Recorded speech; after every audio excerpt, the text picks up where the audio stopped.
One of my favorite things to do in Minecraft is building realistic Minecraft houses, and the key word here is realistic because I often find myself conflicted by detail versus size.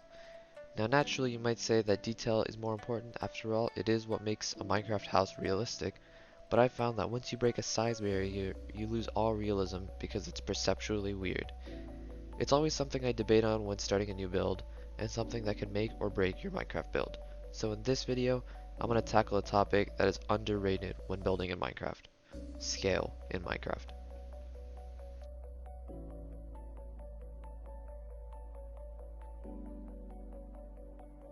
If you purely base everything off a Minecraft character, you'll find that there isn't much room left for detail.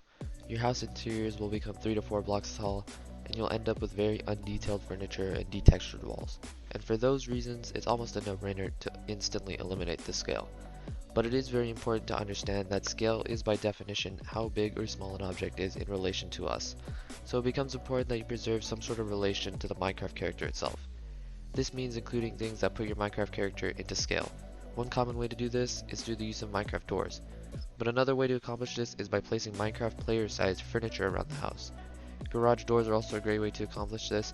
Typically I like to use a 5 by 6 block garage door as I feel that they look the most realistic when you think about how a Minecraft player-sized car would look. All of this is a way to keep realism because without a reference, it's hard to picture how a player or other objects would fit into the scene. And that is key to realism. Think about if your house had an unrealistically large door or furniture. This aspect of scale is universal to most Minecraft builds, whether small or big. But things fork from here. There are typically two scales that I commonly use, the small house scale and the large house scale. The small house scale, as the name suggests, is for a small house, maybe 2 to 5 bedrooms. And you may be wondering why use a differing scale, and it's because of that key word realism. In a smaller house, you're typically going to see less detail, but more creative ways to achieve detail. Having a small house with multi-layer three-dimensional walls, like you would see in a larger house, is going to make the house feel bulky and oversized. That's why typically you're also going to see single-layer walls, so it's important to pick the right color that can fit in every room of the house. This house is an example of one of my smaller house sizes, and it's a perfect showcase of a small house scale. It's a 3-bedroom, 3-bathroom farm-style house, and in this house it wasn't effective to use multi-layer 3D walls because it simply would just be too bulky.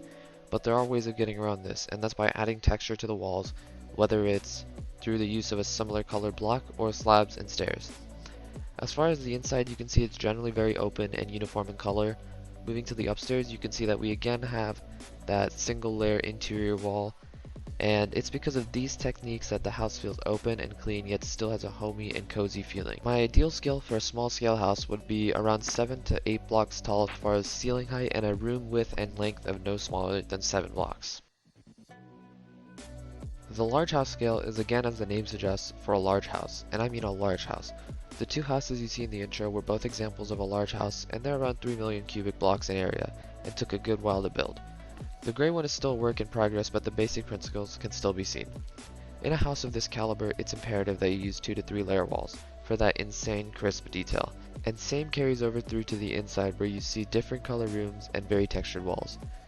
In a larger house, you can't simply create a flat uniform color wall because it comes back to that reference part of scale.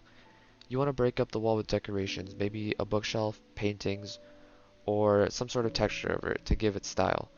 Otherwise, it's hard to get an idea of the size and scale of the place.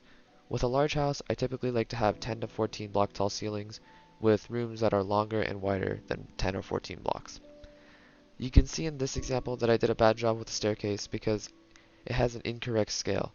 It looks wrong and just doesn't fit the house. All in all, scale can make or break a Minecraft house, and if you stuck around for this long, maybe you'll consider subscribing.